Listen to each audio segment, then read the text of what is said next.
네, 33차 원내 정책회의 시작하겠습니다.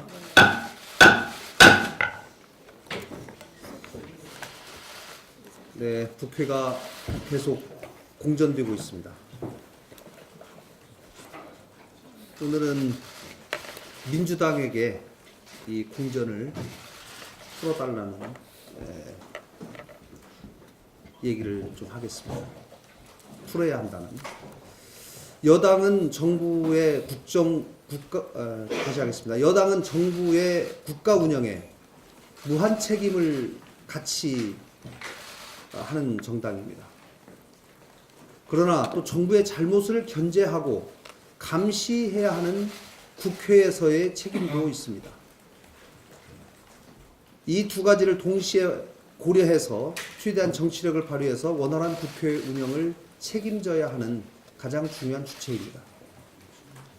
특히 국회는 여야를 떠나서 국회의원의 권한 남용 의혹이나 정부 차원의 각종 의혹에 대해서 철저하게 따져 묻고 진상을 규명하고 대책을 마련해야 할 책임, 또 국민들에게 진실을 알려야 될 의무가 있는 대의제 기구입니다.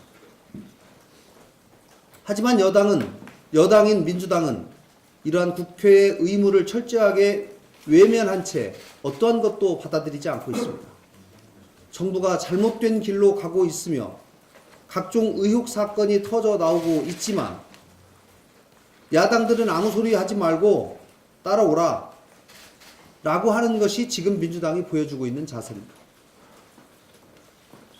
북한과 미국도 대화와 양보를 통해서 정상회담을 이루었습니다. 북미 관계는 1년 반 전만 해도 전쟁이 일어나도 이상하지 않을 만큼 심각했었지만 양국은 서로를 이해하면서 끊임없는 대화 시도를 하고 결국 역사적 회담을 앞두고 있습니다. 언어와 문화가 다른 양국도 이러한데 민주당과 야당이 대화가 되지 않는다는 것이 이해가 되지 않습니다. 민주당은 야당의 정당한 요구를 철저하게 무시하고 있습니다. 바른미래당은 국회 정상화를 위해 균형 잡힌 자세로 양당을 조율하고 끊임없이 중재안을 내면서 국회 정상화를 위한 백방의 노력을 하고 있습니다. 그 이유는 오로지 민생과 경제 그리고 국가 개혁을 위해서입니다. 여당의 일방적인 태도 때문에 국회가 열리지 않고 있습니다. 여당이 풀어야 합니다. 민주당의 각성을 강력하게 촉구합니다. 최근 민주당에서 20대 청년들을 두고 나온 실언들은 청년 세대를 바라보는 저급한 인식을 그대로 드러내고 있습니다. 실언에 대해서 홍영표 민주당 원내대표가 나서서 사과를 했음에도 또 사과에 동의하지 않는다는 발언까지 다시 나오고 있습니다. 민주당의 최근 잇따른 발언들은 우리 청년들을 철저하게 무시한 것이며 청년 세대는 무조건 대통령과 민주당을 지지해야만 한다는 오만한 인식에서 나온 발언입니다. 실언의 내용을 보면 과거 정권의 교육 탓을 했는데 그런 식이라면 1960년대부터 80년대까지 군사정권 하에서 교육받았던 세대들은 전부 다 반공주의자가 되어야 한다는 말입니다. 촛불로 인해서 정권을 잡았다는 문재인 정부라면 청년 세대를 위해서 불공정과 불평등의 상징인 공공기관의 채용 비리에 대해서 누구보다 앞장서서 비판하고 이를 막기 위한 노력을 해야 했습니다. 그러나 민주당은 오히려 공공기관 채용 비리 국정조사를 막고 있습니다.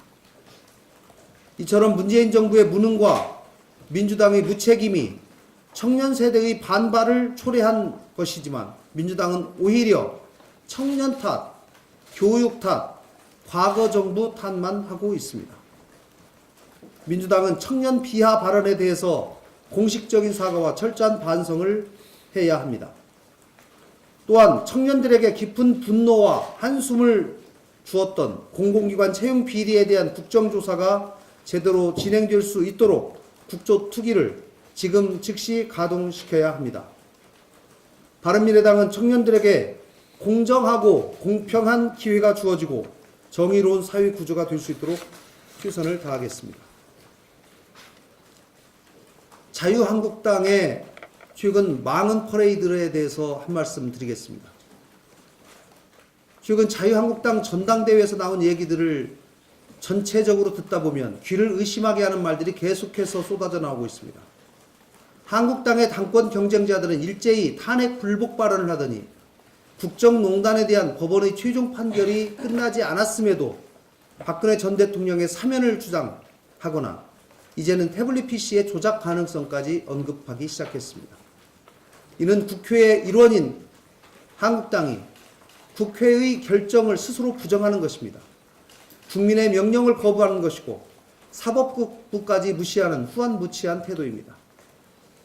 한국당은 민심을 제대로 잇고 있는 것인지 의문스럽습니다. 한국당 당권 경쟁자들은 제1야당의 대표가 되려는 것인지 아니면 태극기 부대의 회장이 되려는 것인지 알 수가 없습니다. 더구나 과거 정권의 국정농단에 대해 정치적 책임을 져야 하는 황 전 총리는 어떠한 반성과 성찰도 하지 않으면서 바른미래당과의 당대당 합당까지 언급하는 매우 적절하지 못한 발언을 하고 있습니다. 정치적 도리에도 한참 어긋난 발언입니다. 황 전 총리에게 사과를 요구합니다. 한국당은 소수에 불과한 극우 세력의 부하 뇌동에 흔들리지 말고 이성을 되찾고 제1야당으로서의 본분을 지켜야 합니다. 조속히 국회로 돌아와서 민생을 돌볼 것을 촉구합니다. 이상입니다.